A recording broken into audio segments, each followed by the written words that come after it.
ಊಟ ಮಾಡಿ ಬಂದಿಲ್ಲ ನೀವೆಲ್ಲ, ನಾವಂತೂ ಊಟ ಮಾಡಿಲ್ಲ, ಹಂಗೆ ಕುಂದ್ರಿಸ್ಯಾರ ನಮ್ಮನ್ನ. ಕನಕಾದಿ ಸಂತರನ್ನ ಮತ್ತು ಎಲ್ಲ ಕಾರ್ಯಕ್ಕೆ ಕಾರಣೀಭೂತನಾಗಿರುವಂತ ಪವಾಡ ಪುರುಷ, ಯೋಗಿ ಪುರುಷ, ಅವತಾರಿ ಪುರುಷ ಶ್ರೀ ಸತ್ಯ ಸಾಯಿಬಾಬನವರನ್ನ ರಣಮಂದಿರದಲ್ಲಿ ಸ್ಮರಣೆಗೈದು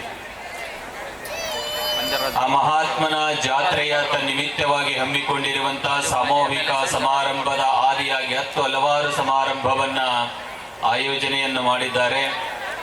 ಈ ಸಮಾರಂಭದ ದಿವ್ಯ ಸಾನ್ನಿಧ್ಯವನ್ನು ವಹಿಸಿಕೊಂಡಿರುವಂತಹ ನಮ್ಮ ಶಾಂತವೀರ ಮಹಾಸ್ವಾಮೀಜಿಯವರಲ್ಲಿ, ಪರಮ ಪೂಜ್ಯರಾಗಿರುವಂತಹ ನಮ್ಮ ಸಿದ್ಧಬಸವ ಕಬೀರ ಮಹಾಸ್ವಾಮೀಜಿಯವರಲ್ಲಿ, ವೇದಿಕೆ ಮೇಲಿರುವಂತಹ ಕೆಂಚಪ್ಪ ಪೂಜಾರಿಯವರಲ್ಲಿ, ಎಲ್ಲ ಪರಮ ಪೂಜ್ಯರಲ್ಲಿ, ಅತಿಥಿ ಮಹೋದಯರಲ್ಲಿ, ವಿಶೇಷವಾಗಿ ಎಲ್ಲ ಕಾರ್ಯಕ್ಕೆ ಕಾರಣೀಭೂತನಾಗಿರುವಂತ ಹೆಸರಲ್ಲೇ ಮಹಾರಾಜ, ಆ ಮಹಾರಾಜರನ್ನ ಮೊದಲು ಮಾಡಿಕೊಂಡವರು ಎಲ್ಲ ಅವರ ಕುಟುಂಬದವರಲ್ಲಿ ಬಹುತೇಕ ವಧುವರರ ಅನುಭವದಿತ್ತು, ವಧುವರರೆಲ್ಲ ಎದ್ದು ಹೋಗ್ಬಿಟ್ಟವ್ರೆ. ಹಾಗಾಗಿ ಈ ಕಾರ್ಯಕ್ರಮದಲ್ಲಿ ಭಾಗವಹಿಸಿರುವಂತ ಎಲ್ಲ ಅತಿಥಿ ಮಹೋದರಲ್ಲಿ ಶರಣುಗಳನ್ನ ಹೇಳುತ್ತಾ, ಆತ್ಮೀಯ ಬಂಧುಗಳೇ, ಪ್ರತಿ ವರ್ಷ ಬಹುತೇಕ 4 ವರ್ಷಗಳಿಂದ ನಮ್ಮ ಮಹಾರಾಜ ದಿಗ್ಗಿಯವರು ಸಬ್ ಕಾ ಮಾಲೀಕ್ ಏಕ್ ಹೈ ಎನ್ನುವಂಥ ಮಹಾತ್ಮನನ್ನ ಇಟ್ಟುಕೊಂಡು ಇಷ್ಟೊತ್ತನ ಇಲ್ಲಿ ಸೂಫಿ ಸಂತರಿದ್ರು, ಎಲ್ಲ ಸಮಾಜದ ಅತಿಥಿ ಮಹೋದಯರಿದ್ರು. ಬಹುತೇಕವಾಗಿ ನಾನು ಕಂಡಂತ ಅಪರೂಪದ ವೇದಿಕೆ ಅದು ಎಲ್ಲಾದ್ರೂ ಇದ್ರೆ ಇಬ್ರಾಹಿಂಪುರದಲ್ಲಿ ಅನ್ನುವಂಥದ್ದು. ಅಂಥ ಒಂದು ಸುಂದರವಾಗಿರುವಂತಹ ವೇದಿಕೆಯನ್ನು ನಿರ್ಮಾಣ ಮಾಡಿ ಬಹಳಷ್ಟು ಬಡು ಜನಗಳಿಗೆ ಸಾಮೂಹಿಕ ವಿವಾಹವನ್ನ ನಮ್ಮ ಮಹಾರಾಜ ದಿಗ್ಗಿಯವರು ನಡೆಸಿಕೊಂಡು ಹೊರಟಿದ್ದಾರೆ. ಬಹಳಷ್ಟು ಜನ ಮಾತನಾಡುತ್ತಾ ಹೇಳಿದ್ರು ಇಷ್ಟೊತ್ತನ, ಬಹಳ ಮಂದಿಗೆ ಮಹಾರಾಜರಿಗಿಂತ ಬಹಳಷ್ಟು ಶ್ರೀಮಂತರದಾರ, ಆದ್ರೆ ಮಹಾರಾಜನ ಗುಣಗಳವರಲ್ಲಿ ಇಲ್ಲ ಅನ್ನುವಂಥದ್ದು. ನಾಯಿ ಮಲಿ ಒಳಗ ಹಾಲು ಲೀಟರ್ ಗಟ್ಲೆ ಇದ್ರೆ ಅದು ವೇಸ್ಟ್. ನಾಯಿಗಳಿರ್ತಾವಲ್ಲ, ಆ ನಾಯಿ ಮಲಿ ಒಳಗ ಹಾಲು 1 ಲೀಟರ್ ಯಾಕೆ 2 ಲೀಟರ್ ಇದ್ರು ಅದು ಬರೋದಿಲ್ಲ ಇದಕ್ಕೂ ಅನ್ನುವಂಥದ್ದು. ಹಾಗಾಗಿ ಎಲ್ಲರಿಗೆ ಸಂಪತ್ತಿ ಇರ್ತದ, ಆದ್ರೆ ಅದರ ದಾಸೋಹಕ್ಕೆ ಬಳಸುವಂತ ಮನಸ್ಥಿತಿ ಬಹಳ ಜನಕ್ಕೆ ಇರುವುದಿಲ್ಲ ಅನ್ನುವಂಥದ್ದು. ಹಾಗಾಗಿ ನಮ್ಮ ಮಹಾರಾಜ ದಿಗ್ಗಿಯವರು ಸಮಾಜದ ಒಳಿತಿಗಾಗಿ ಬಡವರ, ದೀನ ದಲಿತರ ಯಾರೇ ಮದುವೆಯಾಗಲಿ ಅವರ ಮಕ್ಕಳಿಗೆ ನಮ್ಮ ಸಾಯಿಬಾಬನ ಕ್ಷೇತ್ರದಲ್ಲಿ ಪ್ರತಿ ವರ್ಷ ಮದುವೆ ಮಾಡಿ ಕೊಡ್ತಾರಲ್ಲ, ಜೋರಾಗಿ ಚಪ್ಪಳಿಗೆ ಹೊಡೆದ ಅವ್ರ ಕುಟುಂಬಕ್ಕೆ ಅಭಿನಂದಿಸಬೇಕನ್ನುವಂಥದ್ದು. ನಾವು ಏನೇ ಕಾರ್ಯಗಳನ್ನು ಮಾಡಿದ್ರು ಅದು ಒಳ್ಳೆಯ ಕಾರ್ಯವಾಗಿರಬೇಕು. ದಾನ ಧರ್ಮ ಏನೇ ಮಾಡು, ಪಾತ್ರ ಅಪಾತ್ರ ವಿವೇಕೋಸ್ತಿ ಧೇನು ಪನ್ನಗ ಯೂರ್ಯತಾಹ ತೃಣಾತ್ ಸಂಜಾಯತೆ ಕ್ಷೀರಂ ಕ್ಷೀರಾತ್ ಸಂಜಾಯತೆ ವಿಷಂ ಅಂತ. ನೀವೆಲ್ಲ ರೈತರು ಇಲ್ಲಿ ಇದ್ದವರು ಹೌದಲ್ಲ, ನಿಮ್ಮ ಮನೆಯೊಳಗೆ ಆಕಳ ಅದಾವ, ದನ ಅದಾವ, ಎಲ್ಲ ಅದಾವ.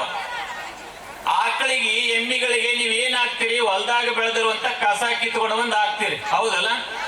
ಕಸ ಕಿತ್ಕೊಂಡು ಬಂದು ಅವಕ್ಕೆ ಹಾಕ್ತಿರಿ. ತೃಣಾತ್ ಸಂಜಾಯತೆ ಕ್ಷೀರಂ, ಆ ಕಸ ತಂದು ಹಾಕಿದ್ರ ಆಕಳ ಏನ್ ಕೊಡ್ತದ ನಿಮ್ಗ? ಹಾಲು ಕೊಡ್ತದ. ಏನ್ ಕೊಡ್ತದ? ಹಾಲು ಕೊಡ್ತದ. ಅದೇ ಹಾಲು ತಗೊಂಡೋಗಿ ನಾಗರಾವಿ ಕುಡಿಸಿರ ಅದೇನ್ ಕೊಡ್ತದ? ಚಲೋ ಹಾಲು ಕೊಡ್ತದ ಏನ? ಅದೇ ಹಾಲು ತಗೊಂಡು ನಾಗರಾವಿ ಕುಡಿಸಿದ್ರ ಅದು ವಿಷ ಕೊಡ್ತದೆ. ಹಾಗಾಗಿ ನಮ್ಮ ಧರ್ಮ, ದಾನ ಧರ್ಮ ಹೆಂಗಿರ್ಬೇಕಂತಂದ್ರೆ, ನಾವ್ ಏನೇ ದಾನ ಮಾಡಿದ್ರೆ 4 ಮಂದಿಗೆ ಕಲ್ಯಾಣ ಆಗಬೇಕು ಅಂತ ದಾನಗಳನ್ನು ಮಾಡಬೇಕು. ಕೆಲವೊಂದು ಊರಾಗಿರ್ತಾರೆ, ಕುಡಿತೀಯೋ ಕುಡಿಸ್ತೀಯ ಅಂತ, ಹೌದಲ್ಲ? ಏನ್ ಕುಡಿಸ್ತೀವಿ? ಇಲ್ಲ, ನಡಿ ಡಾಬಾಕ್ ಹೋಗಮ್. ನಮ್ಮ ಕಡ್ಕೊಳ್ಳೋದು ಪೂಜ್ಯರು ಬಹಳ ಸುಂದರವಾಗಿ ಹೇಳಿದ್ರು. ಇವತ್ತಿನ ದಿನಮಾನಗಳಲ್ಲಿ ಜಾಸ್ತಿ ಡಾಬಾಗಳು ಜಾಸ್ತಿ ಉತ್ಪತ್ತಿ ಆಗಕತ್ತಾವ, ಬಾರಗಳು ಜಾಸ್ತಿ ಆಗ್ತಾ ಇದ್ದಾವೆ. ಬಹುತೇಕವಾಗಿ ಎಲ್ಲಿ ಇವೆಲ್ಲ ಆಗಬಾರ್ದನ್ನುವಂತ ಶರಣರ ನಾಡಿದೆಯಲ್ಲ, ಅಲ್ಲಿ ಅವು ಜಾಸ್ತಿ ಆಗ್ತದವು. ಯಾಕೆ ಆಗ್ತಾ ಇದ್ದವ್ರು ಕುಡಿಯೋರು ಜಾಸ್ತಿ ಆಗ್ಯಾರ. ಹಾಗಾಗಿ ನಾವು ಚಟಗಳಿಗೆ ದಾಸರಾಗ್ತಾ ಇದ್ದೇವೆ, ಮನೆ ಮಠಗಳನ್ನ ಮಾರ್ತಾ ಇದ್ದೇವೆ. ಒಳ್ಳೆಯ ಸುಸಂಸ್ಕೃತರಾಗಿ ಬದುಕಬೇಕಾಗಿರುವಂತ ಜೀವನವನ್ನ ಹೆಂಗ ಬೇಕಂಗ ಬದುಕಿ ಜೀವನವನ್ನ ನಾವು ಹಾಳು ಮಾಡ್ಕೊಳಕತ್ತೀವಿ. ಕಾಣುತ್ತೇವೆ ಹಾಗೆ ಎನ್ನುವಂಥದ್ದು. ಹಾಗಾಗಿ ಚಟಗಳಿಂದ ಮುಕ್ತರಾಗಿ ಒಳ್ಳೆಯ ಸುಸಂಸ್ಕೃತರಾಗಿ ಬದುಕಿದೇವಂದ್ರೆ ಈ ಭಾರತ ಭೂಮಿಯೊಳಗೆ ನಾವು ಜನಿಸಿದ್ದಕ್ಕೂ ಸಾರ್ಥಕ ಆಗ್ತದೆ ಹಾಗೆ ಎನ್ನುವಂಥದ್ದು. ಹಾಗಾಗಿ ಅಂತ ಒಂದು ಸಾರ್ಥಕ ಬದುಕನ್ನ ನಮ್ಮ ಮಹಾರಾಜ ದಿಗ್ಗಿಯವರು, ಅವರ ಸಹೋದರರಾಗಿರುವಂತ ಸಿದ್ದು ದಿಗ್ಗಿಯವರು ನೋಡ್ಬೇಕು. ಅವರು ಸಹೋದರತ್ವ, ಇಬ್ರು ಸ್ವಂತ ಅಣ್ತಂಬ್ರಲ್ಪ ಅಲ್ವಾ, ಯಾಡಿರ್ತಾವ ನೋಡ್ಬೇಕು, ಹೊಡೆದಾಡಿ ಸಾಯ್ತಿರ್ತಾವ. ಇಬ್ರು ಅಣ್ಣತಂಬ್ರು ಇದ್ದು ಅಂದ್ರೆ ಒಂದ್ರ ಮೂವತ್ತು ಒಂದಕ್ಕೆ ಆಗಿ ಬರಂಗಿಲ್ಲ. ನಾನು ಶಹಾಪುರದಿಂದ ಇಲ್ಲಿ ತನ ನೋಡ್ಕೊಂತ ಬಂದೆ, ಎಷ್ಟು ಅನನ್ಯ ಭಾವದಿಂದ ಅವರು ಸಹೋದರ ಇದ್ದಾರೆ ಅಂತಂದ್ರೆ ಅವ್ರು ನೋಡಿ ನೀವೆಲ್ಲ ಕಲಿಬೇಕು. ನಮ್ಮ ತಮ್ಮನ ಜೊತೆ ನಮ್ಮ ಅಣ್ಣನ ಜೊತೆ ನೋಡ್ಬೇಕು, ನಮ್ಮ ಮಹಾರಾಜರು ಇದ್ದಂಗೆ ನಾವು ಮನೆಯಾಗ ಇರ್ಬೇಕಂತ ಇವರನ್ನು ನೋಡಿ ನಿಮ್ಮ ಮನೆಯೊಳಗೆ ನೀವು ಅಣ್ಣತಂಬರು ಅಷ್ಟು ಪ್ರೀತಿಯಿಂದ ಬದುಕನ್ನು ಕಲಿಬೇಕು ಅನ್ನುವಂಥದ್ದು. ಹಾಗಾಗಿ ಬಹುತೇಕವಾಗಿ ಇತ್ತಿತ್ತಲಾಗಿ ನಾವ್ ಹೆಂಗಾಗತ್ತೇವಂದ್ರೆ ನಾವು ಜೈಂಟ್ ಫ್ಯಾಮಿಲಿ ಅನ್ನುವಂಥದ್ದು ಇಲ್ಲ, ನಾವು ಸಪ್ರೇಟ್ ಆಗಬೇಕು, ಎಲ್ಲರೂ ಸ್ವತಂತ್ರವಾಗಿ ಬದುಕಬೇಕು, ಸಪ್ರೇಟ್ ಆಗ್ಬೇಕಂತ ಹೊರಟೇವಿ. ಹಿಂದಕ್ಕೆಲ್ಲ ದಿನಮಾನಗಳಲ್ಲಿ ನೋಡ್ಬೇಕು, ಮುತ್ತಿನ ಕಾಲದಿಂದ ನಾವು ಬ್ಯಾರೆ ಆಗ್ಲಾರ ಮಂಚನಗಳು ನಮ್ಮ ಹಳ್ಳಿ ಒಳಗೆ ಇರ್ತಿದ್ವು. ಇವಾಗೆಲ್ಲ ಲಗ್ನ ಮಾಡಿದ ಮರುದಿನ ಬ್ಯಾರೆ ಆಗುವಂತ ವ್ಯವಸ್ಥೆ ನಮ್ಮ ಹಳ್ಳಿ ಒಳಗೆ ಆಗಕತ್ತವ. ಯಾಕೆ ಹಂಗಾಗತ್ತಂದ್ರೆ ನಮ್ಮ ವಾಣಿ ಸರಿ ಇಲ್ಲ, ಮಾತಾಡುವಂತ ಮಾತುಗಳು ಸರಿ ಇಲ್ಲ. ಪ್ರಿಯವಾಕ್ಯ ಪ್ರಧಾನೇನ ಸರ್ವತುಷ್ಯಂತಿ ಜಂತವಃ ತಸ್ಮಾತ್ ತದೇವ ವಕ್ತವ್ಯಂ ವಚನೇಕಾ ದರಿದ್ರತಾ ಅಂತ. 84 ಲಕ್ಷ ಜೀವರಾಶಿ ಒಳಗ ಮಾತಾಡೋ ಪ್ರಾಣಿ ಯಾವ್ದಪ್ಪ? ನೀವು ಮುಂದೆ ಕುಂತಾರ ಬೆಲೆಯರ ಅಳಿಗಾಡಿಸ್ರಿ, ನಂಗೆ ಗಪ್ ಕುಂತಿರ್ಲ. ಸಾಯಿಬಾಬಾನ ಮೂರ್ತಿ ಪ್ರತಿಷ್ಠಾಪನೆ ಮಾಡಿದ್ರ ಗತ್ಲೆ ಮಾತಾಡೋ ಪ್ರಾಣಿ ಯಾವುದು? ಮನುಷ್ಯ ಅಲ್ಲ. ಜಗಳ ಮಾಡಿ ಮಾತು ಪ್ರಾಣಿ ಯಾವ್ದು? ಎಮ್ಮಿ, ದನ, ಕುರಿ ಇವೆಲ್ಲ ಮಾತು ಬಿಡ್ತಾವೇನು? ಹೌದಲ್ಲ, ಇವರೇ ಮಾತು ಬಿಡೋರು. ನಿಮಗೊಂದು ಈ ವೇದಿಕೆ ಮೇಲೆ ಸತ್ಯವಾಗಿ ಒಂದು ಹೇಳಿ ಹೋಗ್ತೀನಿ, ನೆನಪಿಟ್ಟುಗಳ್ರಿ. ಯಾರ ಜಗಳ ಮಾಡಿ ಮಾತು ಬಿಟ್ರೆ ಶುಗರ್ BP ಬರ್ತದ ಜಲ್ದಿ, ತಡನೆ ಮಾಡಂಗಿಲ್ಲದು.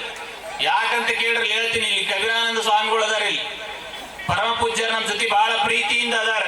ಅವ್ರ ಜೋಡಿ ನಾ ಏನಾರ ಮುನಿಸ್ಕೊಂಡು ಮಾತು ಬಿಟ್ಟೆ ಅಂದ್ರೆ ಈ ಗುರುಗಳು ಬಂದು ನಿಮ್ ಬಲ್ಲಿ ಕುಂತ್ರಂದ್ರೆ ನಮ್ ಚಿಟ್ಟೆಲ್ಲ ಆ ಕಡೆ ಹೋಗ್ತದೆ. ನನ್ನ ಬಗ್ಗೆ ಏನ್ ಹೇಳ್ತಾನೆ ಮಾಡ್ತಾನ ಅಲ್ಲಿ, ಹೌದಲ್ಲ?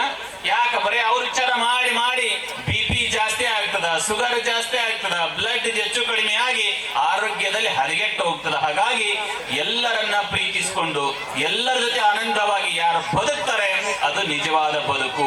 ಕೆಲವೊಬ್ರು ಅಂತಾರ, ಸಾಯಲಿತನ ಮಾತಾಡಂಗಿಲ್ರಿ ಅವನ ಜೊತೆ ನಾನು ಏನ್ ಮಾಡ, ಸತ್ತು ಮಾತಾಡಕ್ ಬರತ್ತ ಹೊಳಿ ಬಂದು ಇರಾಗ ಎಲ್ಲರನ್ನ ಮಾತಾಡು, ಎಲ್ಲ ಜೊತೆ ಪ್ರೀತಿಯಿಂದ ಇರು.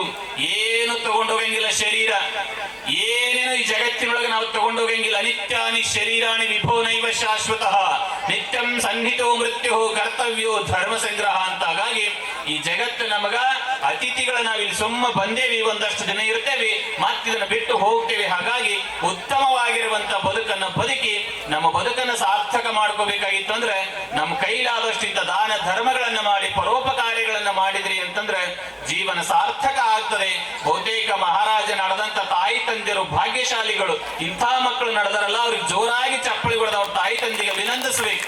ಇವಾಗಿನ ದಿನಮಾನದಲ್ಲಿ ಎಂಥ ಮಕ್ಕಳಾಗತ್ತ ಅಂದ್ರೆ ಕುಡಿದು ತಿಂದು ಸುಡುಗಾಡು ಚಟ ಮಾಡಿ ಜೀವನವನ್ನ ಹಾಳು ಮಾಡಿಕೊಳ್ಳುವಂತ ಈ ವ್ಯವಸ್ಥೆಯಲ್ಲಿ ಎಲ್ಲರ ಬದುಕನ್ನು ಕಟ್ಟುವಂತ ಮಕ್ಕಳು ನಮ್ಮ ಮನೆಯೊಳಗೆ ಹುಟ್ಟುದು ಅಪರೂಪ. ಹಾಗಾಗಿ ಅಂಥ ಮಕ್ಕಳು ಅವರು ಹೊಟ್ಟೆಯೊಳಗೆ ಹುಟ್ಟ್ಯಾರ ಅಂದ ಮೇಲೆ ಒಳ್ಳೆ ಸುಸಂಸ್ಕೃತರಾಗಿ ಇದ್ದಾರೆ ಹಾಗೆ ಅನ್ನುವಂತ ಮಾತನಾಡುತ್ತಾ ಬಹುತೇಕ ಸಮಯ ಬಹಳ ಆಗಿದೆ, ಇನ್ನ ಪರಮ ಪೂಜ್ಯರು ಮಾತನಾಡೋರು ಇದ್ದಾರೆ. ಹಾಗಾಗಿ ಎಲ್ಲರೂ ಶಾಂತ ರೀತಿಯಿಂದ ಕುಂತ್ಕೊಂಡು ಎಲ್ಲ ಪರಮ ಪೂಜ್ಯರ ವಾಣಿಯನ್ನು ತಾವೆಲ್ಲ ಆಲಿಸ್ಬೇಕನ್ನುವಂತ ಮಾತನಾಡುತ್ತಾ ಸರ್ವರಿಗೂ ಶುಭವಾಗಲಿ.